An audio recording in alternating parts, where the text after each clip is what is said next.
Welcome to the AI Research Roundup. I'm Alex. Today we're looking at a paper from the Hugging Face trending list, published on December 27th, 2025, about 4 days ago.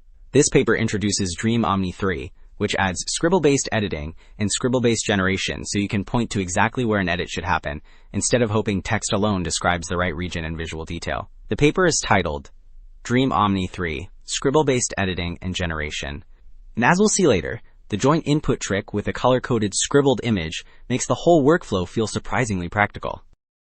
Also, the authors shared an official GitHub repo for DreamOmni3, and right now it looks pretty minimal. The repository mainly serves as the implementation landing page, with a README and an initial commit, but there are no releases or packaged artifacts published yet, and little else is visible.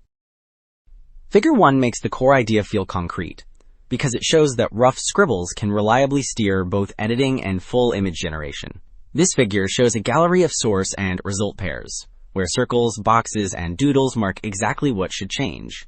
The top row highlights adding a new object inside a marked region, like inserting a boy into a circled area. The middle examples show targeted attribute edits and deletions, so the model changes only the indicated subject.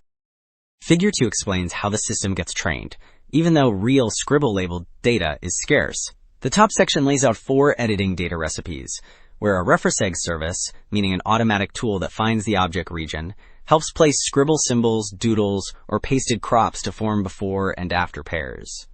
The bottom left mirrors that idea for generation, except the source becomes a blank canvas. The bottom right shows the joint input scheme, which feeds both the clean image and the color scribbled image, with matching position encodings, so the model can localize edits precisely without messy mask formats. Table 1 shows that adding scribbles makes measurable improvements in edit success rates, especially when judges check both correctness and visual cleanliness. The table compares pass rates from 2 vision language model graders, Gemini and Dubao, plus human reviewers, so higher numbers mean more edits that satisfy all criteria. The top rows include closed models, while the middle block covers open models. The bottom row highlights DreamOmni3, which reaches about 0.58 on human scoring. Table 2 shows that scribble-based generation gets a big boost from the DreamOmni3 training recipe, especially on human judge success. The graders here are Gemini and Dubao, which are vision language model judges that score whether the generated image matches the prompt and the scribble intent. The top block lists commercial models, where GPT-4o leads Gemini at about 0.58. The bottom row shows DreamOmni3 reaching about 0.53 on human scoring, which is higher than every other method in this table.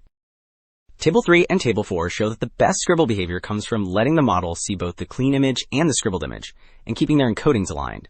And encoding is the bookkeeping that tells the model which pixels belong to which reference image and where they sit on the grid.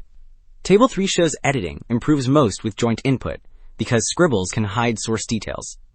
Table 4 shows the strongest scores when both index and position encodings match. Alright, 2 takeaways stand out. DreamOmni3 shows that simple scribbles, paired with text and optional image references, make edits far more local and controllable than text alone. The work also shows that data synthesis plus the joint input design, where the model sees both clean and scribbled images with aligned encodings, is a practical recipe others can reuse. Thanks for listening. That is it for this episode of the AI Research Roundup. I'm Alex.